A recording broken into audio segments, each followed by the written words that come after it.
substance found by a southwest Arkansas man be part of a government test? Well, that's the question at the heart of a phenomenon called chemtrails, now getting widespread attention. Well, they say the government is dumping chemicals on us to control or manipulate the weather. And they say the unusual-looking jet trails in the sky are actually chemical-laden chemtrails.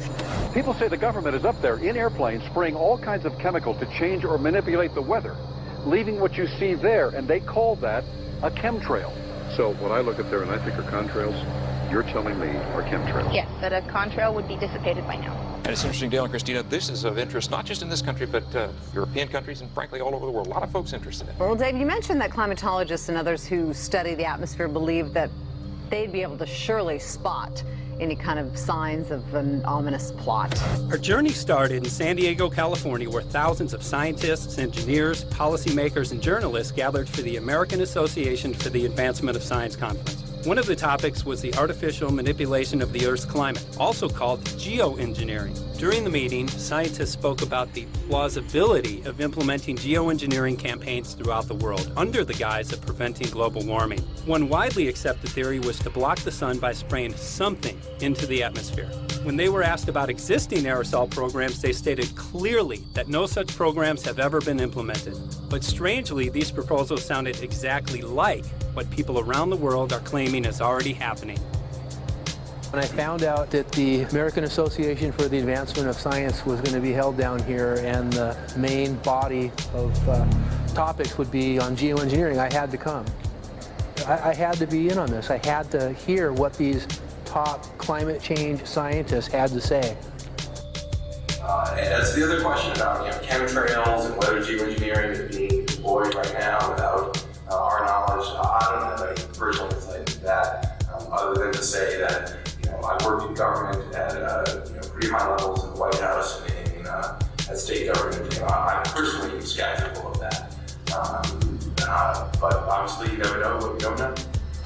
Chemtrails. On the internet, they are cited as proof of the government creating clouds to combat global warming. They claim the American government, with the secret approval of the national government, is covertly using jet aircraft to spray population centres with aluminium, with barium, and with strontium so as to reduce people's immunity and reduce the global population. I'm always a little bit suspicious because the government doesn't seem that capable to do something on such a large scale. That is not rain, that is not snow. Believe it or not, military aircraft flying through the region is dropping chaff. Small bits of aluminum, sometimes it's made of plastic or even italicized paper products, but it's used as an anti-radar issue, and obviously they're up there practicing. Now, they won't confirm that, but I was in the Marine Corps for many years, and I'll tell you right now, that's what it is. And what happens here, military jets, some come out of Key West Air Force Base, and they move off into the atmosphere, and they drop mylar strips. Some could be a little wider, some are small glass fibers that are coated in aluminum. And what the Air Force does is they take their military jets and they dump these out of the aircraft, they fall into the atmosphere, and some take as much to a day to fall down. This is inevitably military or something going on. The government, the Air Force, you see this kind of a pattern like this, you can rest assured there's something going on. They're actually little bitty magnetic and little bitty strips of, whether it's aluminum. Well, it's a nuisance to you and I to determine what's real and what's not, but it looks like it is a life-saving operation there from the military. The apparent motive behind this conspiracy theory is one world government. Order, I cannot hear. Mr. Speaker, I want to assure the House that both my ministry and my colleague, the Minister of Health, who have received correspondence on this issue, that this conspiracy theory does not have an iota of truth, and that the trails observed from aircraft simply come from jet engines. Question number 9. Order. And I think what an appalling example it is of the new Foreign Affairs spokesperson for the Labour Party that she's spreading conspiracy theories about the United States government. I think the House has heard sufficient. It is called geoengineering, fighting global warming by putting a chemical dust in the atmosphere and reflecting harmful radiation back into space. We take geoengineering to mean deliberate, large-scale intervention in the Earth's system. There are a variety of schemes that have been discussed for geoengineering. A classic example is injecting reflecting particles into Earth orbit. Nevertheless, there might be some good reasons to think about alumina. It turns out, first of all, there's been a lot of work on the environmental consequences of alumina in the stratosphere. The big deal really is that alumina has 4 times the volumetric rate of forcing for small particles as does sulfur. And that means you have 4 times less surface area for the same rate of forcing. And this is a much bigger deal. You'd have roughly 16 times less the coagulation rate. And that's the thing that really drives removal. So you could get away, we think, with much smaller mass fluxes. So that's why we see things like in the use aircraft patent from '89, they talk about aluminum. And that's why we're seeing in the surface water samples aluminum. And here's David Keith saying that aluminum has 4 times the reflective volume surface area. So they'd like us to think that we're talking about sulfur, but here they slipped up and let it out that aluminum is 4 times better to achieving their ends, and it sounds like it's going to be one they don't want us to know the effects of. The little picture is from a nanofabrication study, which shows you can make very high quality, and do this in just a jet in a very simple way, make high quality alumina particles just by spraying aluminum vapor out, which oxidizes. So it's certainly in principle possible to do that. There's a big literature that's already looked at that. And you could do that by either building new versions of these aircraft or even re-engineering existing aircraft. So there's some ideas of that. So you go to an engineering firm and you want this done. They don't say this is hard or unusual. They say, okay, yes, we could do it. Aerosol geoengineering looks like it is so cheap that the cost is basically not going to be an issue. That means that implementation decisions will be risk-to-risk decisions. The risk of doing it against the risk of not doing it. And it makes the problem of how we govern it fundamentally harder and different and novel. So I've told you that it's cheap to deliver materials to the stratosphere, and I'm convinced that's true. I don't think that will change. But I think the more we do research, the less easy this will look, the more complicated the environmental effects will look. And that's a good thing, because right now it looks too easy. So I think that if we do more research, we're likely to find out that it's harder and more complicated than we thought, and that the side effects are harder to manage, and that's a healthy outcome that will make it easier to do the management. Of course, the opposite reaction is possible. It's an empirical question, how people will actually react to knowledge about this. Another reaction is to say, if these crazy scientists are so concerned about putting CO2 in the atmosphere, they want to think about these things, then that might actually mean we should be more serious about the risks of CO2 in the atmosphere. And by the way, it's not really a moral hazard, it's more like free riding on our grandkids. And by the way, it's not really a moral hazard, it's more like free riding on our grandkids. Numerous air quality studies, including from CARB, California Air Quality Resource Board, have named submicron-sized particulates as being particularly harmful for human respiration. Through all the discussions today, I have not heard any mention of this fallout, and has this been studied, and also the effects of a highly reactive metal like aluminum on toxifying soils and waters? The question is, what would be the effects of these materials on human health if they came down into the stratosphere, in particular small particles in aluminum? So the collaborators of mine working on the aerosol scheme are actually folks from Carnegie Mellon who've focused on human health impacts. And while we haven't published it, that was the very first thing we did, was do the order of magnitude calculation in level pencil and paper, but with an expert on human health impacts about whether there could be an issue. And for aluminum or other particles, there are a lot of toxicological things that need to get looked at seriously. But if you're just thinking about the sheer number of particles and the human health impact of small particles, the answer is, well, we haven't published it. That was the first thing we looked at with some of the leading experts who do epidemiological research on human health impacts, and it's not even close to being an issue. Clarify, so 10 megatons of aluminum dumped into the atmosphere would have no human health impact. So let me be more careful here. We're to separate out the toxicological. So the alumina, we've only begun to research and published nothing. Alumina, we've only begun to research and published nothing.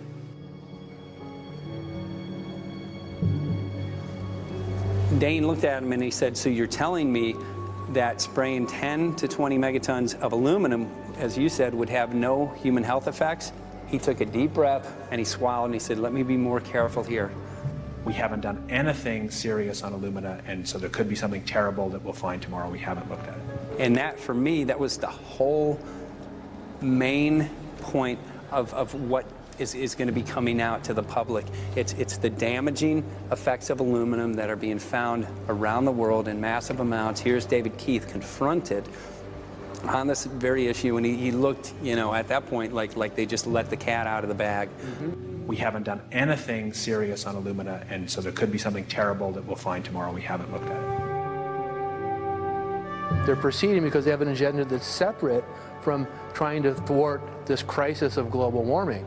You know, there's obviously several other objectives, whether it's depopulation, control, weapons aspects, communications aspects, all kinds of things, you know, wild cards that we know nothing about.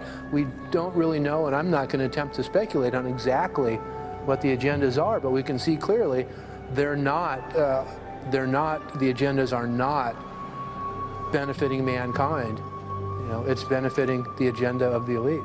And so I think the question is, how do you draw the line between some activity that is allowed and doesn't need global governance and activities that do require global governance? Dr. John Holdren has agreed to serve as Assistant to the President for Science and Technology and Director of the White House Office of Science and Technology Policy. I look forward to his wise counsel in the years ahead. My personal opinion is that we have to keep geoengineering on the table. We have to look at it very carefully because we might get desperate enough to want to use it. So what would we do if in year 2040 or 2060 there's a severe climate crisis, say widespread famines or Greenland sliding suddenly into the ocean? That the only plausible way in which we could start the Earth cooling this century is to directly intervene in the climate system, say by putting particles in the stratosphere. We do stuff in the stratosphere all the time, of course, and so it's not as though the stratosphere is absolutely pristine. But you don't want to have people going off and doing things that involve large radiative forcings or go on for extended periods, or for that matter, provide lots of reactive surfaces that could result in significant ozone destruction.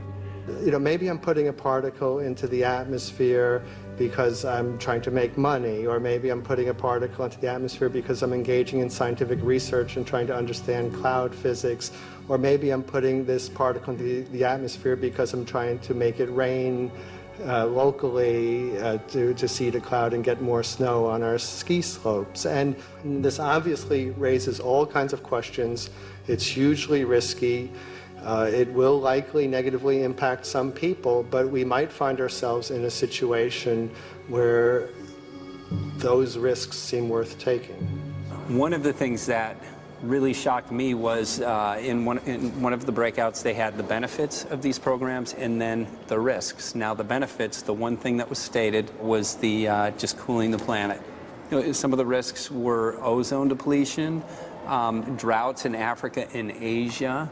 I got to tell you, I came away from this experience after listening to these scientists for 4 days of symposiums, really concerned because it's clear now that they are justifying, rationalizing, and looking to legitimize some really, really horrible impacts, further impacts on our environment. And they're basically formulating the sales strategy and the implementation and oversight strategy and the funding strategy. After San Diego, I was shocked by the programs that had been proposed. I decided to write about it. That night when I finished, I sent the article to an online publication with my email address attached. When I woke up the next morning, my inbox was flooded with responses from around the world. Why? Because I had just broken the story on aluminum in geoengineering models, which I had no clue at the time that very few people knew about. Now this metal, aluminum, is being found in massive quantities way above normal levels all over in rain, in soil, and in snow. After that, the calls started pouring in from people who were desperate for someone to investigate. That was the fuel that started the film. Before we started filming, we had the opportunity to sit down with one of our favorite authors and documentarians, G. Edward Griffin, to find out what he knew about the subject. I'd like to talk for a minute about an issue that's getting more and more attention. That's the issue which scientifically is called stratospheric aerosol geoengineering, also called the chemtrail issue. I'm very aware of the chemtrail versus contrail controversy. As far as I'm concerned, it's an open and shut case. I have been watching the development of jet travel from its very beginning. I used to live near the Los Angeles airport. Remember when The first jets came in and landed. Man, they made a big noise. We never heard a noise like that before. And we used to go down and sit at the end of the runway and watch these jets come in and take off because it was a novel experience. I've been watching jets all my life, and I know about jet contrails. I've watched them. They're vaporized moisture, ice crystals, and they get out there in the atmosphere, and then they effervesce and evaporate and then disappear, and you can see them. The plane moves along, and the little white trail follows right behind it, and usually about 10 or 20 lengths of the plane or thereabouts, and then it's gone. And you can still see them that way, by the way, once in a while. So there goes a contrail. These other things we're talking about are not at all the same phenomena at all.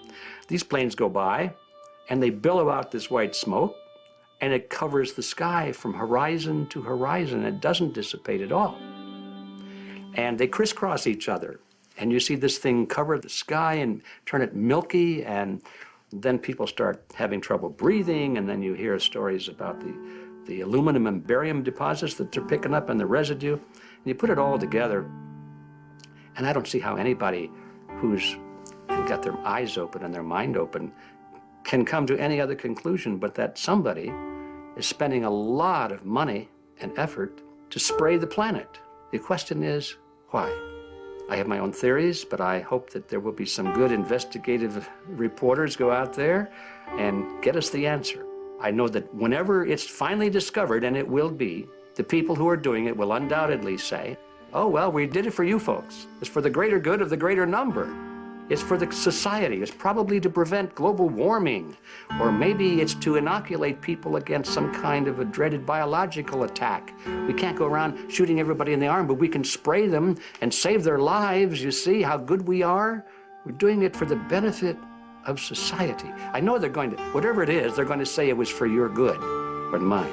Think if we had the ability to steer hurricanes, and the hurricane was going to slam into New Orleans.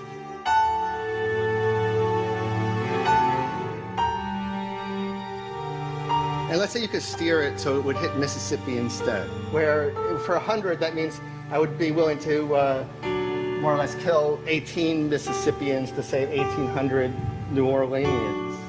And if you do that knowingly, are you murdering those 100 people? And there's all kinds of equity issues there. Now, also, we might be wrong about our steering, and if we didn't do the research right, maybe our steering would intensify Katrina and even kill more people in New Orleans. And so this question of how do you develop the confidence to know that your intervention will reduce overall damage, and then how do you deal with the understanding that you might be damaging some people who wouldn't have been damaged before while saving people overall? The spraying appears to be mostly in NATO countries. I've seen it here in the United States, I've seen it in England, I've seen it in Scotland, I've seen it in Canada, and I've had reports from people who live in France. There's a grouping, there's a political grouping here of some sort. It's international in scope. It's not just an American phenomenon, it's international. And anybody that wants to investigate that, I think, has to take that fact into consideration. They're going to find a political grouping and a political motive here. But in my humble opinion, it's not in your good or mine at all. I don't know what it is, but we'll soon find out.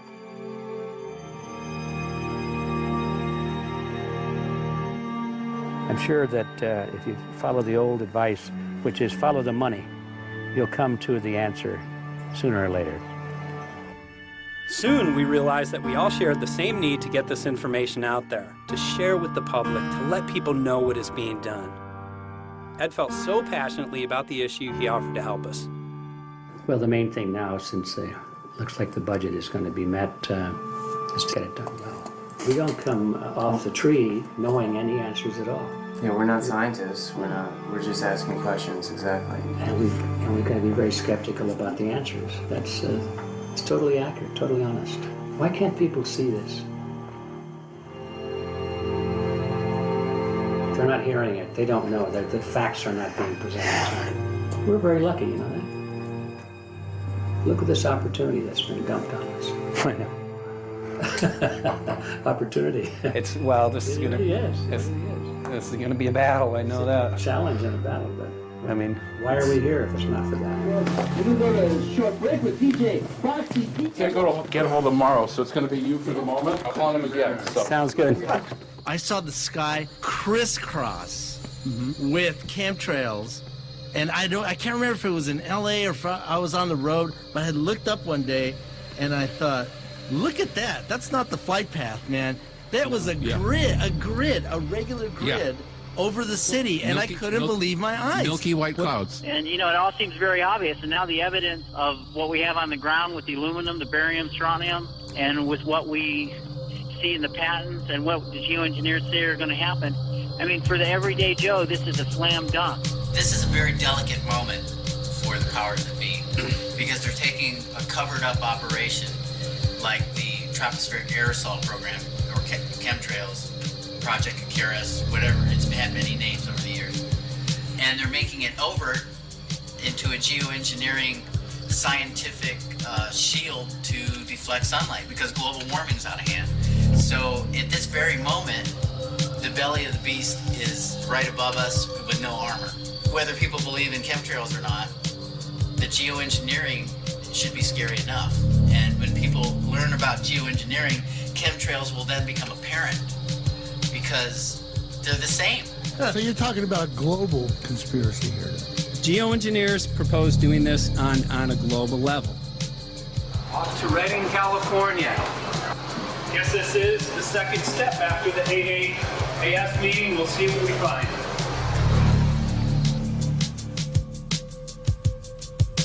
Right here in Northern California at Dana Wigington's house. He owns over 2,000 acres overlooking Lake Shasta. He told me about some of the challenges that they're having up here. Let's go and talk to Dane. We'll see, you know, what's going on his property. We'll see what he's going through and also what action he's taking based on the test results that he has.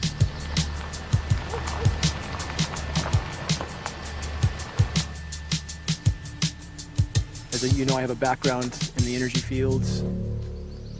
I worked in the first solar plants in the continental U.S. in the early 80s. My home was on the cover of the world's largest renewable energy magazine, so this is my background. My goal has been to alert the public there is a mountain of toxic material falling on us, period. Before about 5 years ago, our skies were typically blue, and now you see it's covered with lines and haze, and virtually nothing you see on the horizon, nothing you see in the sky above us is a natural cloud. I mean, it is virtually all the remnants of these aircraft lines that you see fanning out, spreading into clouds, artificial clouds, but the sky is a very dirty look to it. There's not the white cloud blue sky that we had only a few years ago, but it looks like some sort of massive industrial activity or forest fires burning over there, and we see that typically every night.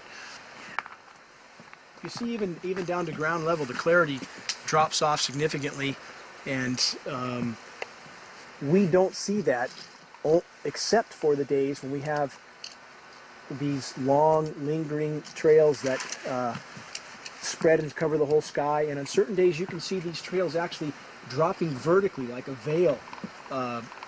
We assume the particulates are descending, and we have the tests to prove that we are being inundated with levels of aluminum and particulates that are literally tens of thousands of times what would already be considered high. So we're not talking about exposure to a slight percentage higher of these toxic materials. We're talking about quantities, for example, off the side of Mount Shasta. If you can pan back, that's a landmark in Northern California, considered to be a pristine water source. Aluminum or snow sample off the side of Mount Shasta tested 61,000 parts per billion. This is just ordinary snow water, and people are drinking this stuff when they're hiking on the mountain. And remember, government action is required at 1,000. This is 61 times over the government limit, and our hikers are drinking this poisonous water on Mount Shasta Mountain itself. Barium, 83. Strontium, 383. So this summer, the people climbing are drinking poison. Basically. I certainly wouldn't want to drink 61,000 micrograms per liter of aluminum. And again, we've already seen in 5 years soil pHs in this area that have escalated 10 to 12 times, and we can prove that conclusively. Well, this is not speculation. We can prove conclusively that these metals have been in the rain. We have duplicate samples. Bachelor of Science in Forestry, International School of Forestry at Missoula. Master's in Zoology, specialized in aquatics. 35 years with the U.S. Forest Service as a wildlife biologist. And before that, several years with the USDA Soil Conservation Service as a soil conservationist. Also have run the botany programs, range and grazing programs. And I continue that today. Right now I do a lot of master gardener consultation work. When I started this garden back in about 2005 or so, the pH here was 5.5, 5.6. This is the old soil survey of the county. You can look at the page right here. This is my soil right here. It's a Dietz 125, 126 here at my house. And here, the soil reaction pH should be between 4.5 and 6.0. And over there in the pure mud, it's even a little darker. It's 6.8 right there. And what can this do to plant life and ecosystems? Well, you haul one of these things out and you start looking at the little things that are crawling around the soil. A lot of times they aren't there anymore. The little soil arthropods that you can barely see on a microscope, you can actually see movement with this. Little tiny macroscopic, look like little moving pieces of dust. Those start to go away. They're not gone entirely, but they start to go away. This is black oak acorns. You know, this is pieces of cedar wood. You know, come on, folks. This should be very acid, and I'm getting 10 times higher than expected. And there's something really wrong here. Well, you can see all those reports, lots of them. Have over 20 reports here. Well, at least 20. I'd say it'd be closer to 30. All revealing dangerous amounts of aluminum and barium. You know, the science is there that something funny is happening, and the naysayers say, well, so what? Isn't neutral good? Well, no, neutral's not good. Neutral is not good. If your soil is supposed to be 5.6, it should stay 5.6 if you want the forest to be healthy. And if you want to grow a good garden, you have to keep your pH around 6.0, 6.5. I think that we just need to wake up and just look at what's happening, because we can't just ignore it, because it's going to get worse and worse if we just keep ignoring it and pushing it away like, oh, that's nothing. There was mason jars, and they were brand new, sterilized, and that's what we catch the rain in. And then there was a HEPA filter that we tested the air with. Okay, so you caught rain and then you basically filtered air. What did you find? Aluminum and barium. Here's another test that's revealing 375,000 parts per million aluminum, barium at 3,090, and strontium at 345. Yeah, that's from a lined pond. With EPDM fish-safe pond liner. There is no chemicals, manufacturing materials at all in that pond liner that's available to the aquatic life. It's designed for that purpose. The well that feeds this pond has been tested and retested. ND, no detectable aluminum, 0. The only other place this pond can receive water is rainfall. We are located on a filtered, forested hilltop, miles and miles and miles away from any industry, highway, and so forth. After several heavy spray days, there was a film that we received formed on the surface of the water, and we tested that crust, and it was aluminum and barium. That after a year and a half's accumulation had 375,000 parts per billion of aluminum in it. It's literally toxic.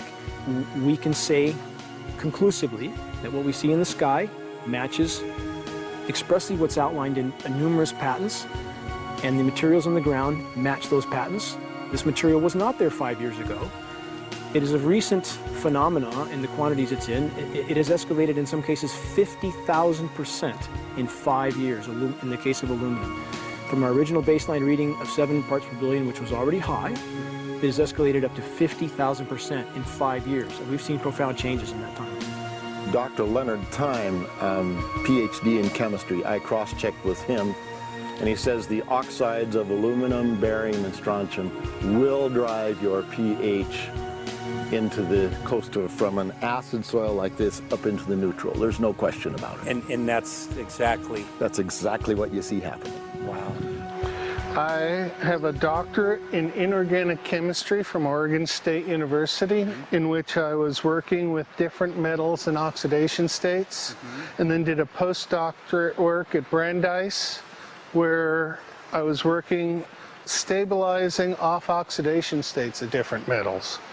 The goal is to sort of figure out how everything fits in the dynamic equilibrium of life. I was working with Francis up in Mount Shasta, and he showed me some rainwater analyses that had to do with levels of aluminum, strontium, and barium in the atmosphere. So I feel the major toxin in these chemtrails is the aluminum. And from the levels we were looking in at Mount Shasta, this is totally, totally unacceptable. When you get to metals and biological systems, you're no longer talking about the bulk aluminum that people think about when they're drinking from soda pop cans and that. So once it gets to the aluminum oxide stage, it just forms a plaque within your arteries and shuts down life. When you take elements that normally aren't out in the environment and you start putting them in the environment, it raises some serious red flags. Aluminum is a very specific nasty in biological systems. It takes that site and it never lets go, and it shuts down the site, and that's it. And so as you accumulate aluminum over time, it causes major neurological damage because it ends up as aluminum oxide that's essentially stuck in place and can't be flushed out by normal systems. At the core of everyone's condition, there's always some level of toxins. And aluminum is known to have cancer-causing effects. The half-life is decades. I think that we should be working on taking more of these toxins out of our environment instead of adding more toxins in. It's very concerning that if we add more toxins to our environment, that will be increasing the rates and risks of cancers. Even one patient is not worth it. So sad that they would consider putting aluminum in our environment to affect something when they could be causing so much more damage. Wherever the material is coming from, it is there. The amount of metal falling on us cannot be disputed. Absolutely, this is not speculation. The amount of metal in the last 4 years, as I said, have increased to a degree of thousands of times, and California Air Quality Resources Board has studied the aerosols from China. These metals are not amongst them. Mike, the reason I've chosen to focus so primarily on this issue is I feel all other issues are secondary. What could be a greater priority than not being able to walk out your door and take in a breath of air without sucking up heavy metals? If our land base is being poisoned, if our waters are being toxified, what will we have left to work with? Whatever we choose to focus our time and energy on, whatever our political beliefs, that this is a common ground for all of us. We must have air that we can breathe, that's not full of toxic chemicals and metals. We must have water that's not completely laden with whatever is being emitted from these aircraft. And if people stopped to consider that the atmosphere is as thin as a layer of paint on a basketball, it is an extremely thin layer that allows life to exist on this planet, to simply treat it as a physics lab and experiment with it until it is broken beyond repair is folly of unbelievable proportion. And if people understood that this sort of experimentation not only is going on, but has been going on for a very, very long time. Going back 50 years, there's been countless climate manipulation, weather modification programs that the vast majority of the public is completely unaware of.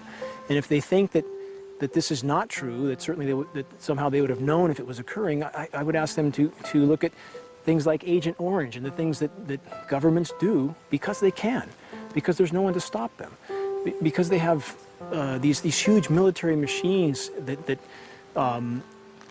want to control everything. And in fact, the government's own document, perhaps you may have seen, it's available to any online, is called Owning the Weather, an expressed goal of our government, and not just our government. He told the Associated Press that the American government has created weather tampering techniques so that the New World Order will be able to starve millions of Americans and to control the rest.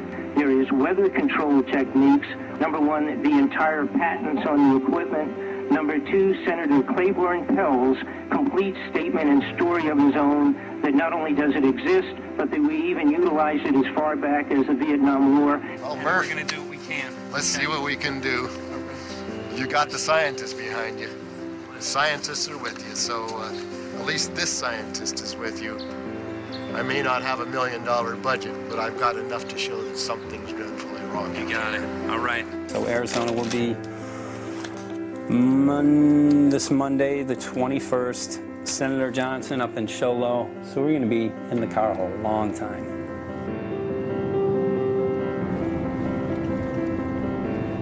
Well, it is such a pleasure. This is such an excellent place back here, I'm telling you, Michael. But you know what?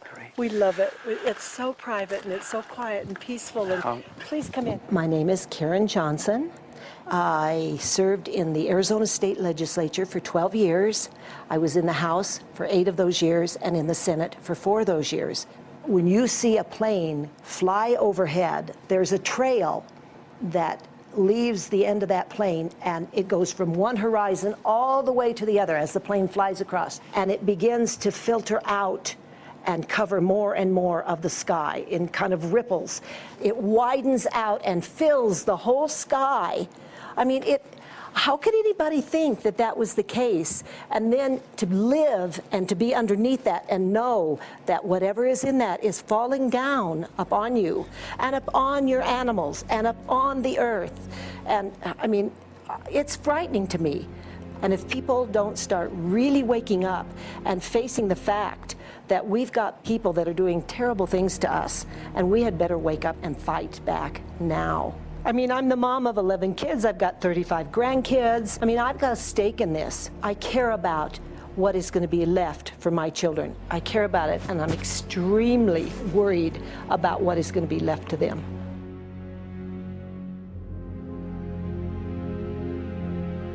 Aluminum is toxic, and we know that it's accumulative. And we know that we're getting more. So we're absorbing it in the air, we're drinking it in our water, so we are accumulating more. So the thought of more aluminum being dispersed in our environment in the way that you mentioned is very frightening to us and very disturbing to us. Those of us who have done any research on this are really quite concerned that we are ill-informed about this issue, and mostly that it's being done. Aluminum is toxic. We know that it is. We can debate as to the amount of toxicity that is going to be disturbing the body, but as far as really accepting the fact that it's accumulative, it's synergistic, then we have to conclude that it's not a good idea to put it in our atmosphere, especially when we know we're getting increased amounts, and especially since we know that the scientific communities around the world are pointing a finger at the heavy metal toxicities, at the toxicities that we're absorbing in the day-to-day food that we eat and the air that we breathe. The concern is off the charts about why is this happening? Why is this being allowed to be sprayed continually all over the United States, all over the world? Who is paying for this? I mean, the incidence of Alzheimer's has just skyrocketed, which evidently has to do with an accumulation of aluminum in the brain cells. I mean, I think almost every family has been touched by a member as they get older having Alzheimer's. And it's a horrible disease. And to say that, well, this just came because people drank soda pop out of aluminum cans, you know, when my father passed away with Alzheimer's and he didn't ever drink soda pop, you know, that explanation doesn't ring true with me. And so I'm wondering, how much did this chemtrail spraying back in the Illinois area affect him? Aluminum and fine metal is an accelerant. Our friend who's a firefighter up in Pine, Arizona for 20 or 30 years says that the wildfires now that they're fighting are way beyond anything they've seen before in intensity. And when you look at the air samples and you see the fine particles of aluminum, which is very flammable, and magnesium settling on the trees, this is causing unprecedented savage wildfire. But if you look at this, you can see these are parts per million. They sent this to me, and I just found this to be extremely interesting because we should have like 2 parts per million of aluminum in our air. And this is saying that there's 39,000 parts of aluminum. That's astronomical. Barium is high. I mean, these are way off the charts of what people should be breathing or what's coming down on them. And, you know, if people wonder why their health is deteriorating, why they're having to go to emergency rooms, why they can't breathe, you know, why they're getting Alzheimer's, this has been planned. We have elites, I don't know what you want to call them, one worlders, Illuminati, I don't know, whatever you want to call them. But with these people that don't care about the average person. They only care about themselves, their greed, their power, and if they eliminate, you know, 2/3, 3/4 of us from the planet, so much for the better for them, because then they don't have so many people to have to herd around and worry about. So this is a lot what this is about, and this is very, very alarming and scary. I mean, where is this stuff coming from, and why? Why is this kind of stuff being put out there? You know, I've heard different explanations about, oh, we need to cool the planet, all this and that. But if people are up there trying to cool the planet, why do they need all this kind of stuff in it? The explanations just never have really rang very true. And as I'm setting up the equipment, she looked at me and she said, all these trees here are dying. And I said, what? She says, all these trees in here are dying. So I thought, well, I'm going to test for aluminum, because that's one of the key things in the programs that we're talking about, and titanium. And I took some of this bark sample and tested it, and it came back positive with aluminum and titanium. Then I started traveling around California, noticing the same thing. In Lake Tahoe, there was a lot of the same type of bark, all through Sacramento area and Davis. Just about everywhere I went, I was noticing this silver white bark. What I think's happening is these chemicals are getting down and destroying the roots. And then as they come up, they're going out into the bark. Those 2 right there are the ones that are just, it just hurts so bad to see these 2, because look how old and big they are. We probably lost 40 trees right here on our 10 acres. Every week, every other weekend, we'd see another tree that was beginning to die. And I mean, it's just so sad, we just cry. And to think that that might have something to do with it, along with their other explanations, would really, really frost me. Every time you lose a tree, you know, it's not good, it's just sad. And there's another one over here in this little group of trees here. Don't you feel better when you stand up and fight than if you crawl down in a little hole and go to sleep?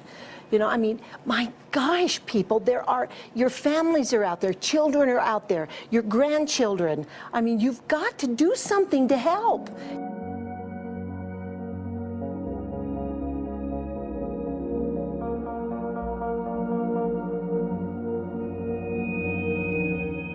My greatest hope is to get people to question.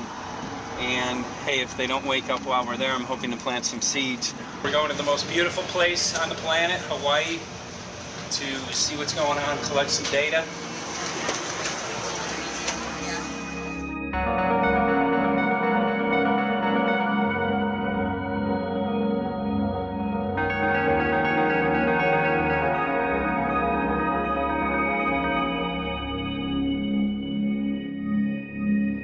Thank you for having fun with us. Hope you enjoyed the trip. Have a great vacation and welcome home if you're lucky enough to live here. Thank you.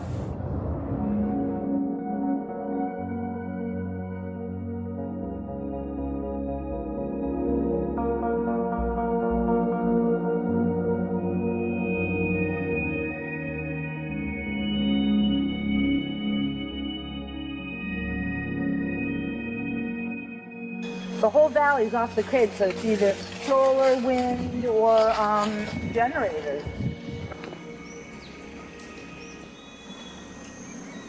Look at this, man. Yeah, the mind can't even conceive of a dream of this. Right. Yeah, right. Even coming here, and one would never think, you know, in paradise that it's getting destroyed. And they're doing it island style. They do it off the island, right? They do it off the island, so they don't, you know, you don't see the chemtrail airplane. The theory is that they're spraying the ocean, offshore, and It's coming in on the... and it's coming in. Now these are coming from the west. They're also spraying on both sides today. A lot of this stuff is actually chemtrails coming this direction. There's material that's blocking. We should be able to see to the horizon, you know, where the Earth curves, because we're high enough and we have the ocean, right? So we should be able to see. We should be able to see the Big Island. It's only 30 miles away. And you can see it's not a blue sky behind it. That's the key. It's all, you know, has that kind of weird looking blue, like silver blue, I call it. And this is a nice day. You know, there's no more blue sky. The night, we're gonna look at the stars at night, and it's like, you'll see, you can count them. There's so few stars at night now. There should be hundreds of thousands of stars, and I can count the stars. There's like one here, and one planet here. It's like, you might see, some nights you'll see 100, some nights you'll see 10. This is what concerns me, this kind of stuff right here. It's just soft. Okay. This just comes right off, this bark. That's not natural. For I've seen hundreds of thousands of coconuts, and I've never seen it falling apart like that. Look at this, you guys. I've never seen anything like this. I used to trim trees all the time in the Big Island. I've never seen anything like that. That's why I'm concerned. Not an easy task that you have here on the island. I could see the skepticism because it is so far beyond anybody's reality. It's amazing. It's just amazing to try to look through somebody else's eyes. Like my eyes, I can see this, so it's like night and day. And other people, it's just the illusion is just so deep. What do you think would happen if everybody awakened to what was going on and what the plans were of geoengineers? I think they'd have a revolution in Hawaii. If people really understood what was going on. What's your concern for, I know that you love the land here. What's your concern about the chemtrails? Well, that we won't be able to live here and grow our own food. And that our health is going to be compromised. Do you think it already has been? Yes. And the thing is that they're doing it every day here, every day. So it's hammering, micro doses every day. And then, of course, it's getting in the environment, and of course, it's weakening the plants. And it takes a couple years for this to actually weaken the plant. So we are asking for GMO taro. We're asking for GMO papaya because we can't grow our natural seeds. We can't be sustainable. We can't truly, you know, be here as God created us to be. So my friend convinced me to do a hair analysis on my daughter. So we went ahead and cut close to her scalp and got some really recently grown hair and sent it in. I was just sure that my daughter's hair was going to be so clean with the lifestyle that we live. And lo and behold, it came back and her levels were really high in aluminum. This is the chart here. This is the reference range, and this is where my daughter is, 23.1. Aluminum. The skies are covered with a white mist, and I look up at night anymore and I don't see the deep, dense stars that I used to, and I can't help but think this obviously has something to do with my daughter's health. I don't know where else these heavy metals are coming from. Yeah, I mean, look how old she is. Yeah. She's been isolated here. Here, and she's... Here. Anybody looking at the situation would be like, this is paradise. This child should be like superhuman. Organic farm. And here you are getting all this heavy metal stuff.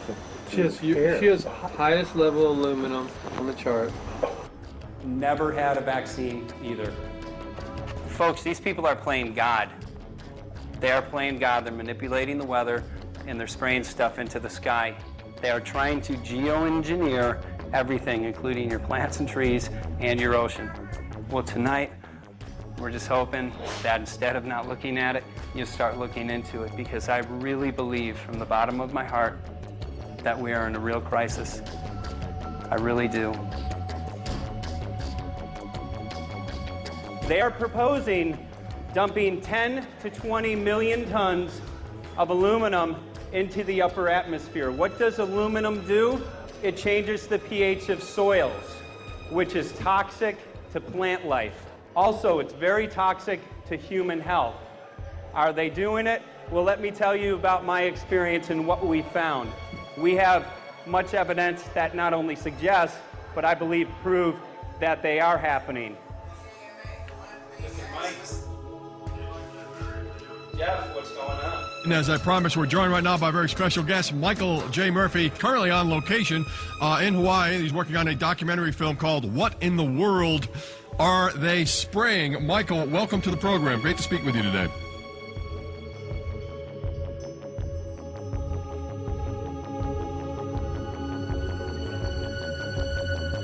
I had a friend who recently, he's always looking at things from a different perspective. He's a bit of a conspiracy theorist, you know. And he says that whenever the president comes to LA, there's no spraying that week. Could you have a better place for an interview? I mean, look. Well, this is being done over our farms and over our things. So basically, they want to eliminate our ability to eat organic food, have clean water. So in some ways, it sounds to me like, and you know, again, it's just a projection, but it sounds to me like this is control. How do we control the masses? Yeah. How can aluminum be good for you in any? And what was the second chemical you mentioned? It's barium. Barium and aluminum. Obviously, those are toxic to everything. To human health. To human health, to farms, to animals, to everything. 61,000 parts per billion. And there should be a government alert at 1,000? At 1,000, people are drinking this. People that climb the mountain, they're drinking that snow. It's poison. Oh my God, that's so disgusting. So that's 60,000 times above regulation. Exactly. 60,000 times above regulation. And I've talked to friends, and they're like, well, that's just ice. That's just condensation. And I'm like, you can talk to a second grader. Ice doesn't float in the sky and spread out that way, you know? You're not an expert, but you're a concerned citizen who said, wait a second. Who's actually doing the research. Yeah, you're doing the research, and that's what we need to do as Americans and say, you know what, I want to know what's going on. I want to know what the FDA is doing to my food. I want to know what the government's doing with my air, my water, and the soil. And, you know, it's just great what you're doing, and I just, my kudos to you for bringing light to this subject. Put all of the theories aside, just what geoengineers are proposing and what's being found is scary enough. So we can just address that. And I encourage more people to just step up and ask questions and do what he's doing. So thank you, Michael, very, very much. Aerosol spraying aluminum affects everywhere, and we have a beautiful tropical climate which I believe might be in jeopardy. So we wanted to not only come and bring the message of what people were finding around the world, but encourage people to test for the aluminum, strontium, barium. Essentially, I think it was an effective trip. I saw a lot of people here in Hawaii, in Maui, awake and not only curious, but willing to look into this deeper, and that's my only hope. This is one of the boldest moves, I think, from Ed Griffin yet. This is the taboo topic that nobody's supposed to talk about, and that is aerosol spraying. Now, we've got tons of documented proof of errant aerosol spraying. It just blows my mind that the whole essence of humanity has always been to look up into the sky and ask why. Though there are no limitations, there's endless space, an endless universe. Now, in the 21st century, we're not allowed to do that. Anyone who looks up and sees the giant grids and the X's in the sky that weren't part of our existence until just a decade or two ago is somehow called a kook. And the people that are the best and biggest proponents for the revolution and for liberty, they don't want you to talk about it because you could discredit them. It seems to be an industry that's being built up to milk the taxpayers by undergoing some kind of a giant global spraying program to make all kinds of money on the project. And they don't seem to care really what effect it has. They're not trying to experiment to see if humans can survive it or anything like that. They just want to get this stuff up. And then we discover, as we're going further down the line, that there are companies generating genetically modified organisms, seeds, modified seed crops they're being engineered to resist the aluminum in the soil. And a lot of crops won't grow in that. And so now, after they've messed up the soil, all the farmers were going to have to go back and buy seeds that have been genetically engineered to resist the aluminum that have been put into the soil. And all of a sudden, mankind is completely dependent upon these companies like Monsanto and other giant agricultural firms. You can't even grow natural seeds anymore. And we're looking at that. It's a shocking thing. I hope we don't find that that's true.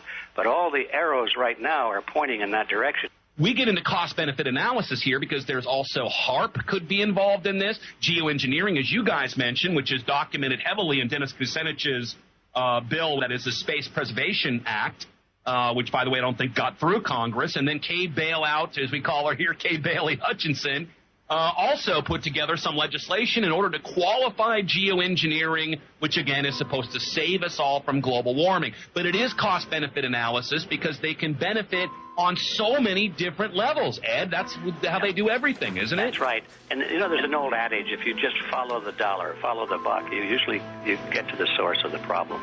And it looks to me like there's a tremendously profitable industry being built up right now around this concept of geoengineering or weather modification or reducing global warming and all of these other things that can be sold fairly easily to an unsuspecting public.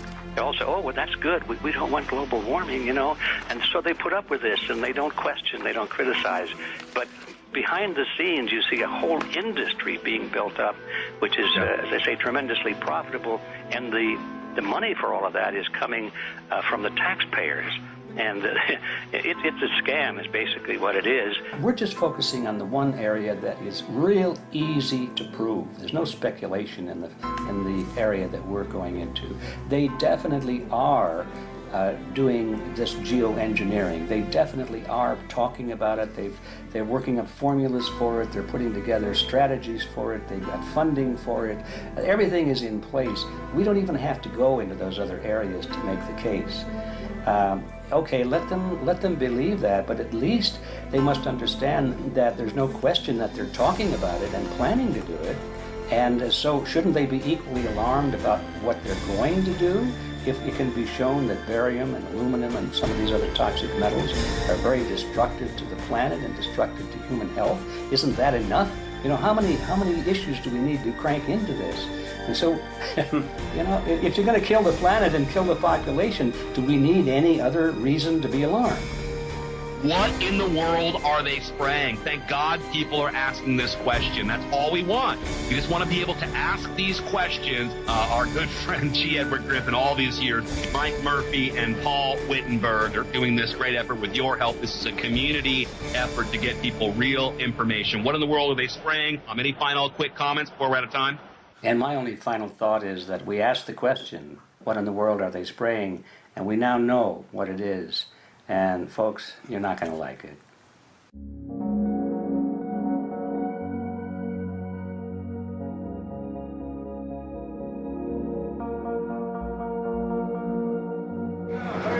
Hey! I'm Peter Vreke. I'm from Belgium. I'm 54 years old. I can't believe it myself. I'm a very happy and grateful person. We are doing the job the police or the justice department or the environmental department should have been doing. And it's really essential that it's going to be a grassroots revolution. I think so.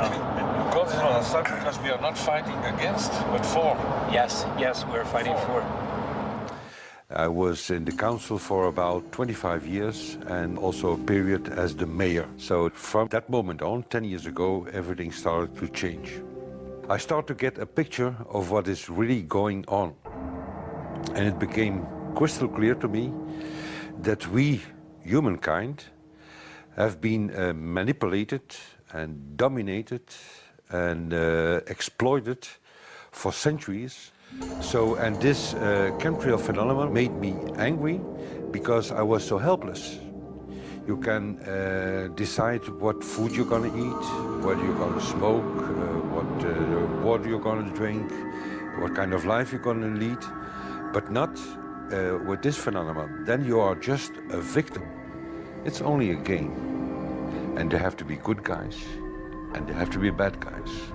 And luckily, we are in the position to be able to play the role of the good guy who has the chance and the opportunity to overcome. 3 days that we shared with them, my heart just dropped because it was such a beautiful way to live and such a peaceful way to live. I left thinking, what's this going to be like in 10 years? Is everything going to be killed off on the property? And if it is, how are they going to get their food source? Are they going to have to take a class, you know, and get certified by company XYZ? And what are the requirements for that? And that really is the end of freedom. I'm concerned about that. I definitely, I really am, yeah. I learned to say everything is now as it has to be now. And everything is going to be okay. It's going to be all right. It's going to be okay. Yes. I have this deep feeling that in the end we will prevail because we have the right on our side. The cosmos is helping us. And I have this strong feeling that we are being supported by entities and by forces we can't even imagine.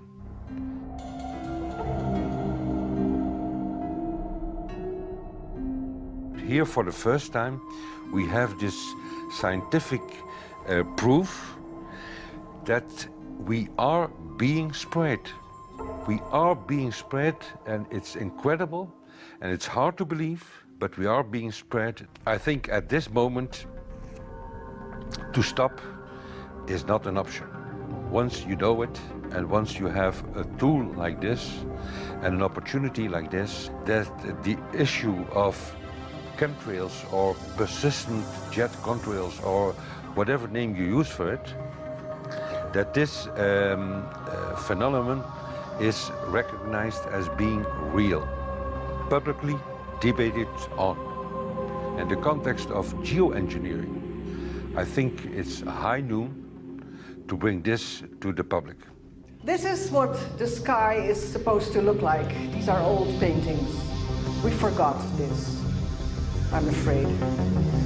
In the years that I have been a medical research journalist, I have looked at many, many things, and I found the same three issues in whatever I'm looking at. And that is that we are being dumbed down, we are being made sicker, and we are being made infertile.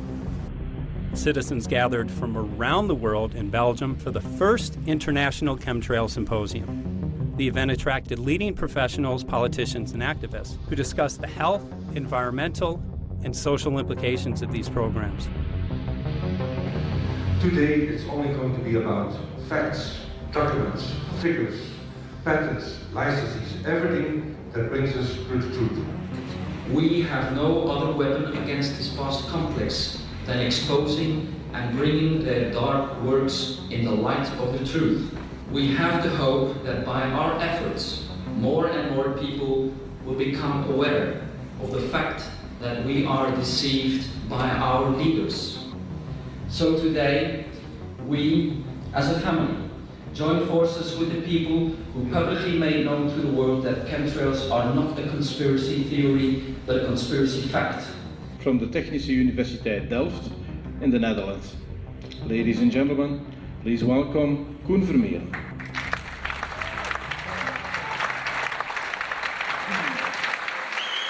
Well, I'm Koen Vermeeren. I'm a university professor of Delft University of Technology. Usually people are with their heads to the ground in their own two-dimensional space and they don't look up. But if you do, you see more and more spaces like this. And it worried me too. I have no explanations to our students about these phenomena. And then I studied it myself and I found out that I couldn't give them the answers they wanted, because I think that the phenomenon is not natural. It's not natural what is happening, and the explanations that are given to us are not enough for me.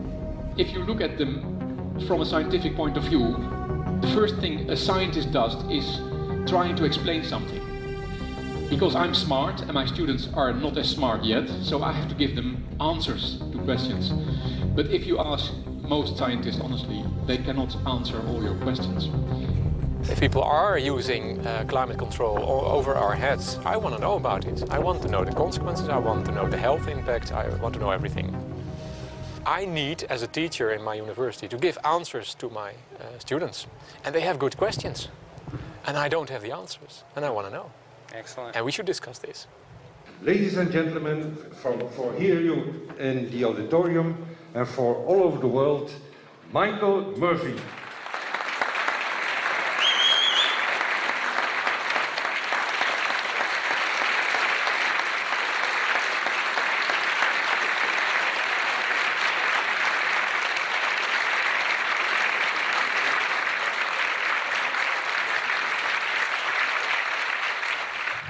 Well, thank you very much. It's definitely an honor to be here in Belgium.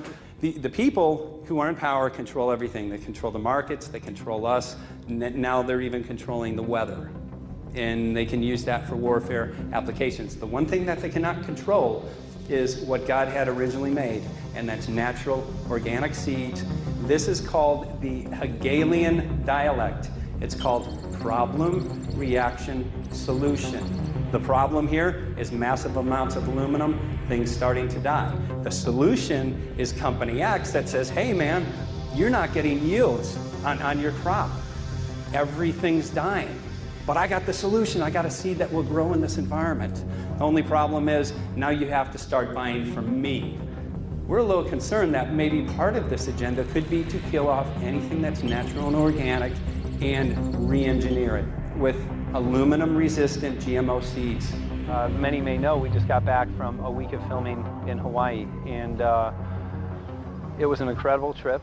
A big concern for the people there is they're beginning to see softening of the coconut trees. But their concern is that these programs may again be part of a broader agenda to destroy anything that's natural and organic, so that the corporate redesigned GMO foods might be the only thing, only source of food for people. I didn't anticipate so many people, young and old, who are interested in this phenomenon and are concerned about it. And I especially liked the address that the young girl gave today. Only 17 and already making an address to the audience. That is, well, incredible. My name is Scie Chimiche. I am 17 years old. It is quite scary to know that the air we breathe is not what it's supposed to be. That the food we eat and the water we drink contain traces of those substances which are sprayed out over all of us, as though we were being poisoned like insects. The feeling that this is causing me are feelings of deep anger and rage. I don't want to be poisoned, I don't want to be infected with cancer, and I'm just so angry that this global poisoning can be going on such a massive scale, and not enough is being done to stop this crime. A clear answer to one question. Are we being sprayed? Have we been sprayed? And is it their intention to spray again and again? What are we going to do about it? How are we going to deal with it? How are we going to stop it? I know the answer. There is only one person who can stop it. And you know him. You are. You are the person, the one you have been waiting for. We are magnificent, beautiful, godlike, divine human beings. Ladies and gentlemen, sisters and brothers, in this auditorium and in the whole world, thank you so very much for being present with us. And for now, please enjoy this anthem.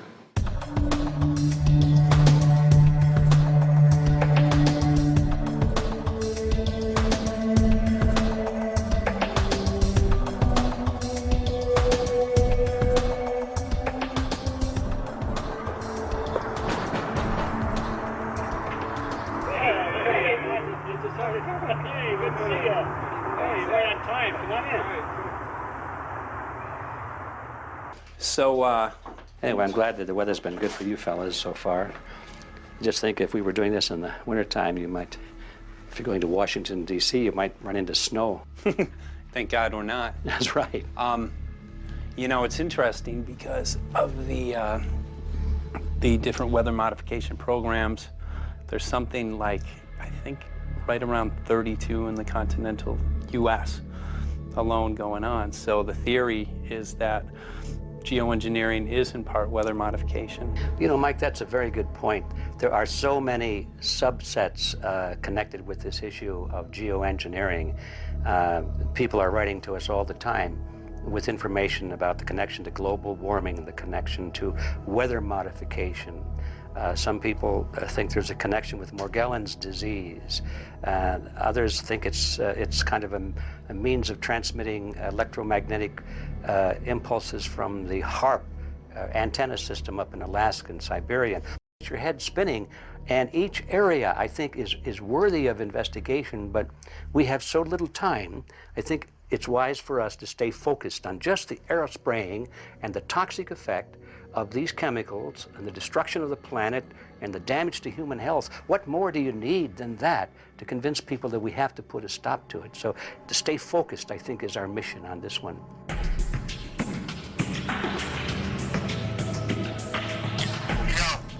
Jeremy, we had an idea. We know that you know the political system real well.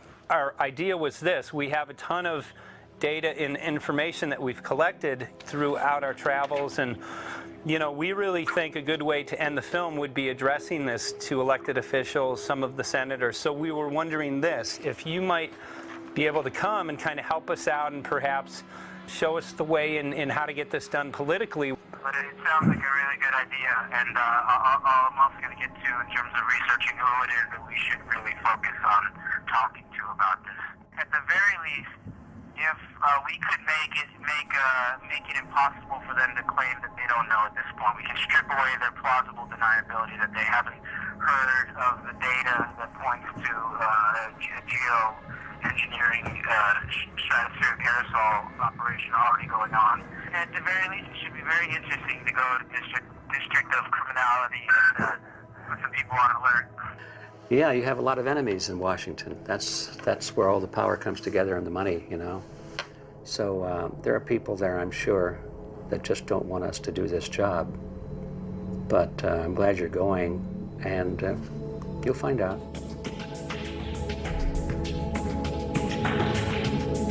We took the data to Washington, D.C. There we presented our elected officials with the following letter. According to the 5th article of the Bill of Rights amending the Constitution for the United States of America, no person shall be deprived of life, liberty, or property without due process of law. But the daily spraying is depriving all persons living within the United States of life, health, liberty, and integrity of our common and private property without due process of law. As a representative of the people of the United States of America, we insist that you do everything in your power to protect us and immediately put a stop to geoengineering spraying at once. There exists no justification, legal or otherwise, to poison the planet and its inhabitants. Now suppose that space aliens arrived on, maybe they're going to land at the UN headquarters down the road here, or maybe they'll pick a smarter spot. But suppose they arrive and they give you a box, and the box has 2 knobs. One knob is the knob for controlling global temperature, maybe another knob is a knob for controlling CO2 concentrations. You might imagine that we would fight wars over that box, because we have no way to agree about where to set the knobs. No global governance, and different people will have different places they want it set. Solar engineering is like chemotherapy. No one wants it. But we all want the ability to do chemo and to understand its risks, should we find ourselves with dangerous cancer. How long does it last up there? The lifetimes are years. What, years? A couple years. And then it what, precipitates out, or Yeah, that's correct. no toxic side effects that we know of? The thing we always wonder about is the unknown. Yeah. So if you're thinking about, say, the acidification, it's clear that's not a problem. There's several studies that showed that. Right. But of course, the concern here is with so little research, there may be some unknown that comes out of left field that bites us. My name's Mike Murphy. I'm a filmmaker in from Los Angeles. We're covering an issue called geoengineering. Okay, thanks, guys. Senator, quick question about the issue of geoengineering. I'm afraid I don't know what you're talking about. And wondering if you were supportive of geoengineers' proposals of spraying 10 to 20 million tons of aluminum into the atmosphere. I should really get a briefing paper on it before I give an opinion. Oh, not a problem. Are you aware of the issue? Not completely. At all? Okay. Do you have a letter from constituents, and people have concerns? Yeah, We're making a documentary about the sea. I don't know, you guys have credentials to be here? Yes, we do. We pass through security as well. Endowed by our creator. I think so. Please don't touch my properties. You're lying. No, what did we lie? What did we lie about, sir? No, we're not. What are we lying about? Lying about what? It's a little unusual, huh? I haven't heard that. Okay. You're not aware of it? And it appears that these programs have already been deployed. You know, I haven't looked at that proposal, and so, why don't you let me review it? I can do that. Are you aware of? Actually, I'm going to go. Yeah. Let me go ahead and get that. I will take a look at this, and I will act accordingly. General, this program, this openly covert program of the aerosol spraying, stratospheric aerosol spraying, geoengineering, using tons of aluminum, spraying it up in the sky. I have no idea what you're talking about. Okay. Commonly called chemtrail surfing. When you were the head of NEMA, did you see the aerosol trails? Mike Murphy, filmmaker in Los Angeles. Hi, sir. And we're covering an issue called geoengineering, and wanted to know if you're supportive of geoengineers' proposals.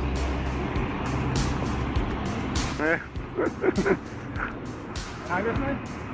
Hey, Congressman. I'm wondering if you're supportive of geoengineers' proposals, which is dumping 10 to 20 million tons of aluminum into the atmosphere. I'm familiar with that. Pardon? I'm familiar with the Okay. Can you make an appointment to my office?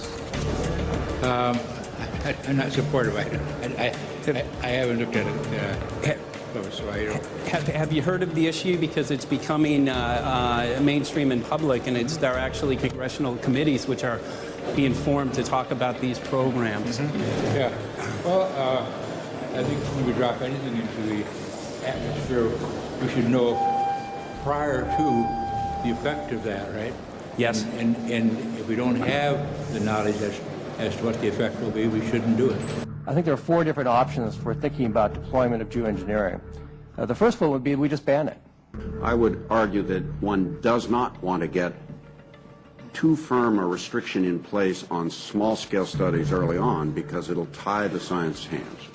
I think what the science community ought to be trying to do is say, if you do small-scale stuff inside this space, and it's a scientific question what that space ought to be, there shouldn't be a lot of oversight and restriction. Congressman? Excuse me. Hi, I'm Mike Murphy from Los Angeles, covering an issue called geoengineering. These guys are running from the geoengineering issue. I wonder why. I'd have to talk to my staff. I don't know what your details on that are. Have anyone made you aware of the issue, or? Sir? Congressman, your committee talked about geoengineering last November. Are you in support of those proposals? I'd love to give you a paper. Geoengineering? You know nothing about the geoengineering issue? Never heard of it. They call it geoengineering, but yeah, I never heard of it. It's nothing I've ever heard anything about. When we looked up in the air today outside, you see we saw this stuff going on. Quickly, have you heard of geoengineering? No. The proposal is to shoot 10 million tons of metals into the air. This committee, Science and Technology, covered it for the first time. No, I've never heard of it. So we were very concerned. How you doing? I'm fine. So what? We spoke with Congresswoman Watson's office, and her press secretary, Ms. White, was familiar with Representative Kucinich's Space Preservation Act, which mentioned chemtrails and the weaponization of the atmosphere and space, and then it was pressured to be taken off the bill. Did you see the aerosol spraying going on today over the Capitol? Congressman? Geoengineering carries with it a tremendous range of uncertainties, ethical and political concerns, and the potential for catastrophic environmental side effects. He's not one to do interviews very often, so not as we usually really pressure him into it. Okay. So don't, all that is, don't hold your breath. As chairman of the Committee of Jurisdiction, I feel a responsibility to begin a public dialogue and develop a record on geoengineering. We want to know if you're supportive of their measures by spraying 10 to 20 million tons of aluminum into the atmosphere? No, I think we need to have more research. Okay. And about the issue of current deployment, there's literally a mountain of evidence that many people believe proves the deployment of these programs. Any knowledge of that?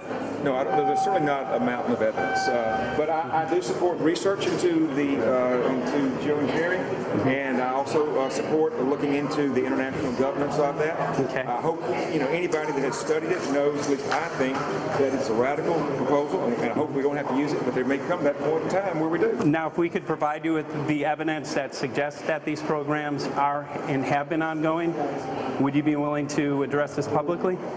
We've had about 3 or 4 hearings on it. We have addressed them publicly. Well, not about the proposals, but about the current deployment of these programs. Citizens. I don't support the current deployment. I think we need to have more research, and they have consequences that go beyond one nation. And so I think that there needs to be governance to that. Governance is not simply an issue of deployment, but governance before deployment in terms particularly of large-scale scientific fieldwork. I concede that on this subject and in general, it's not popular to talk about global rules. And when these people started talking about the need for UN Security Council oversight, a supranational environmental security enforcement with a strong mandate by the UN, it really is clear that they're looking for a global power behind the manipulation of the environment. But I do think it needs to be sort of an international kind of treaty that does tie and bind all nations into a common fate. It is a common fate. And unfortunately, it's not just big governments that could do this. It is small governments. It is billionaires probably could figure, I'm going to save the world all by myself, and I won't bother to mention it. How do we decide when there's a planetary emergency? Whose hand is on the thermostat? How do we decide when to start it? There's no way to do that right now. And what if we do start doing it, and then by some problem with the technology or with the will, we can no longer do it? In a year or two, the aerosols will come out of the atmosphere and temperatures will shoot up at a rate much faster than it's going up now. And it's that rate of change that's hard for us to adapt to. So once we start it, we'll be sort of locked into doing it for a long, long time. And so that, and with basically no end in sight. Boeing would pursue this to make a profit, right? I mean, there's financial motivation to do this. Let's see. So let me not speak for Boeing. Is that allowed? Okay. Yeah, well, it is what it is. No, but it's someday if the U.S. is going to decide to do this stuff, they're going to look to a company who can do it, and you want to be positioned. Boeing would rather be get it than Lockheed Martin. So certainly we have an industrial base that helps the country take on technologies and large-scale challenges like national defense. And we do that both for a profit motive as well as, I think, as a national service. So I think it would be truly disastrous if, you know, we discovered a few years from now that there was a black program that some government had stood up to sort of learn on the quiet how to do this. It's pretty clear you can cool the planet, but you will not and cannot bring it back to exactly the same climate state you started with.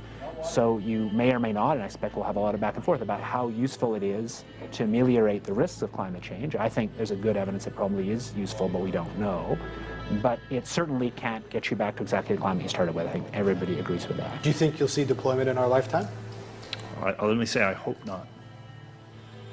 Al? I would agree. I hope not. I hope Very not. preached. Okay. I see this as something like an evacuation plan. You know, that you build big dikes. Maybe that's the emissions reduction to try to keep the flood from wiping you out. But that if that flood should come, that you'd like a plan for what to do in the event of that catastrophe. So I see these options more as a catastrophic response option and not as a way to reduce risk of everyday climate change. You would advocate mitigating consumption of beef as a means of accomplishing your objective? Yes. How would you suggest going about that? You can't. I mean, it's your job to decide what to tax and what not to tax. Obviously, if you wanted people to behave differently, you give them incentives and disincentives for behavior. But I'm sure that's the answer you wanted to hear, Mr. Smith. If only my time had not expired. Thank you, Mr. Chairman. Because there's literally aluminum and barium contamination found around the world, believed to be from these programs. Like, look, today over the Capitol looks like they're deploying some type of aerosol. Did you see it? No, I didn't, but good to see you. In a James Bond scenario, some rogue rich guy puts some airplanes in the air and seeds the clouds. What is to prevent that? Okay, are you aware of the issue? You do it through the... Are you in support of those proposals? What is your take? I don't know anything about it. You're not. I have to get more information. I've got a chair here. Okay, we'll give you a letter on that. Yeah, this is a letter from constituents. Okay, great. Thank you. Excellent. And many people believe that these programs have already been deployed because mass contamination has been found. Geoengineering programs, stratospheric. Got it. Yeah. Just brought it up. Spraying from airplanes. Okay. So what is happening? People from around the world are finding contamination. Let me take care of this and I'll talk to you when I come back. I'll be back. He's here. Thank you very much. We see that even though we might make the average temperature of the planet about right, the rainfall patterns change some from today. And some places become warmer and some places become cooler. So there are going to be winners and losers in this geoengineering activity if we were to do it. But nevertheless, as David has said, there are reasons why we might consider doing it. Many people are deeply concerned about it because of the toxicity of aluminum, and it has been addressed to Congress in various committees. Would you take a look at a letter from some of your constituents addressing the concerns? Excuse me if I go. Okay. Can I give you a letter from constituents? Are you aware of their proposals of dumping? Gotcha. Thanks. Well, I'm not familiar with it, so I don't know what they're doing. Okay. Well, geoengineers are proposing just that, dumping aluminum and barium into the atmosphere. Why would they do that? Aluminum's a precious metal we can use. Well, the stated goal is to actually cool the planet. However, there's a... Sounds strange. Right, exactly. So they're proposing dumping these metals into the air to block the sun, essentially. We're here to just find out what members of Congress are I hope we would have a strong hearing on that before we decide to do that. I would hope so. And there's plenty of evidence that not only suggests that these programs have been deployed, because we're finding contamination of aluminum and barium on the rain, snow, and soil. Okay, thank you. Thank you. LA County has seen a 200% increase of Alzheimer's over the last decade. Tons of ground and water samples showing high levels of aluminum all around our state. Why don't you give me all the information you have I have some very good people I will assign it to. And if you get it to Mr. Lavelle, we will He's get got it my to card the and right- send me an email and Yeah. we'll Sounds look at great. it. We'll be in touch. We are Okay. investigating this, and there's literally a mountain of evidence that suggests that these Okay, programs are move doing that well. mountain over to us. You Let got us it. take a look at it. And look up, Thank keep looking you. up into the sky and you'll see some of it too. Oh, okay. You will. You can All see right. the aerosols being sprayed out of airplanes quite a bit.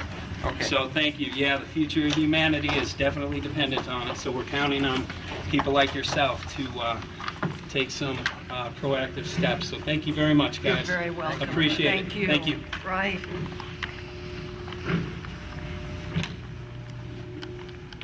A lot of Congress was running down the hallways to avoid answering any questions, looking for doors in the hallways. So apparently the war is against all of us, and we're all in a hostage crisis. People who took an oath to uphold and defend the Constitution are not only know this is happening, are participating in this. And all of us have a duty to stand up and speak out about it. Why is the water being contaminated? Why is the soil being contaminated? Why are aluminum-related diseases going up? And it's affecting all of us, and thus we all have the duty to stand up and speak out and get educated and stop this. For our own sake, for our children's sake, it is a crucial moment in history right now.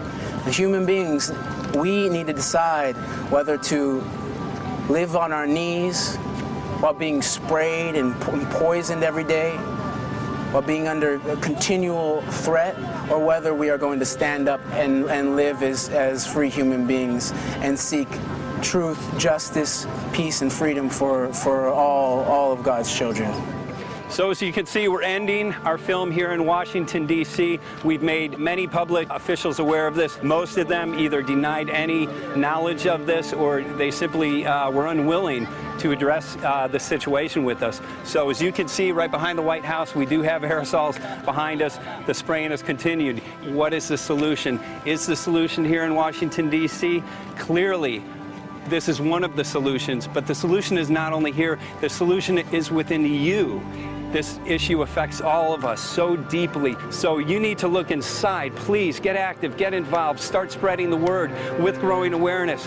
About 90% of the population, we believe, is unaware of this issue, which means 90% of the people who normally might do something if they knew are not doing anything because they are unaware. So please look into your heart, use whatever skill you have to get the word out. The future of humanity is dependent upon it.